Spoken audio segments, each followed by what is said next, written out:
Growing up, I always wanted to be part of the crowd. What I didn't get was, every time I attempted to blend, I risked having to bend or amend my own way of being. I just couldn't see the beauty of being a human being. See, the beauty is that we have the opportunity to just be. We aren't driven purely by instinct, but we have distinct traits that enable us to distinguish between who we really are and who we force ourselves to become.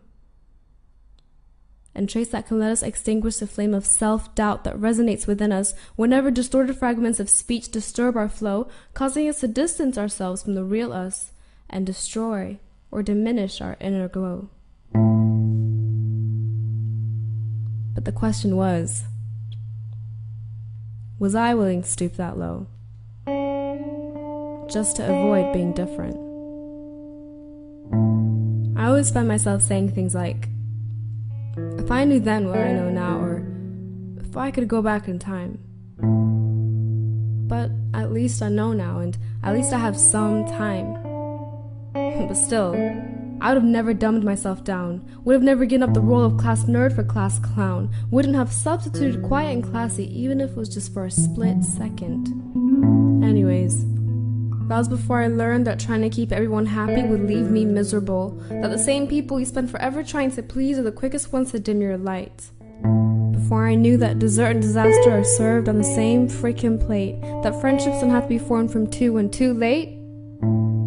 It's never a good enough excuse to refuse the love you're given or accept the misuse or abuse, whether it's physical, mental, verbal, or emotional, because before you know it, you begin to accept it as the norm, accept it because of the acceptance you think you'll receive when you conform.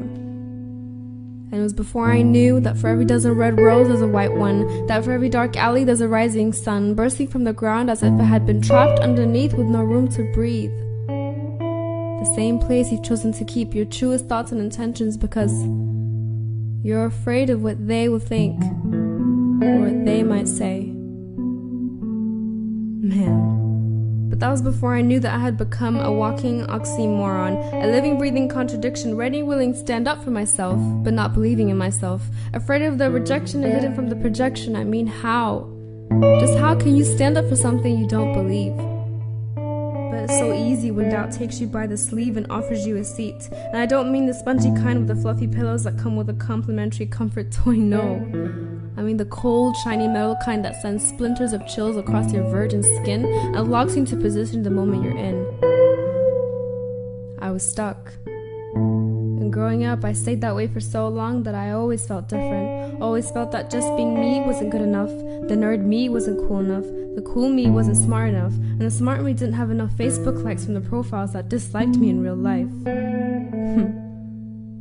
I guess I only started to wake up when the same person who had always suggested I do something different with my hair looked at me one day and said, I miss when you used to care more about what was inside your head than what was on it. Ironic.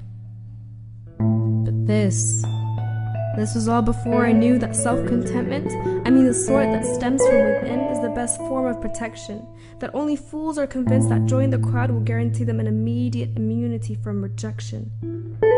No one is immune, even those who are part of a community, because community does not always mean unity. And though it may appear to be so from a distance, but after an instance of looking close enough, I found that their common ground is built not on bricks but on quicksand, welcoming from a distance but quick to desert you the moment you stand up for yourself. So with this in mind, I kept telling myself that I had to be indifferent to the differences that made me feel so different. So if you can't fit in, there's nothing wrong with you. If you don't want to fit in, there's nothing wrong with you. It may just mean that your standards are so high to be sold so short. So be the awkward elephant in the room. Be the caterpillar that never blossomed. Be the lady with the dozen cats. Be the guy across the street who doesn't believe in curtains and practices contemporary dancing in the nude. And if need be brave enough to stand up for yourself, even if others find that rude. Be realer than real and bolder than bold, be yourself. Be realer than real and bolder than bold, be yourself. Be realer than real and bolder than bold. Just be yourself. be the black sheep.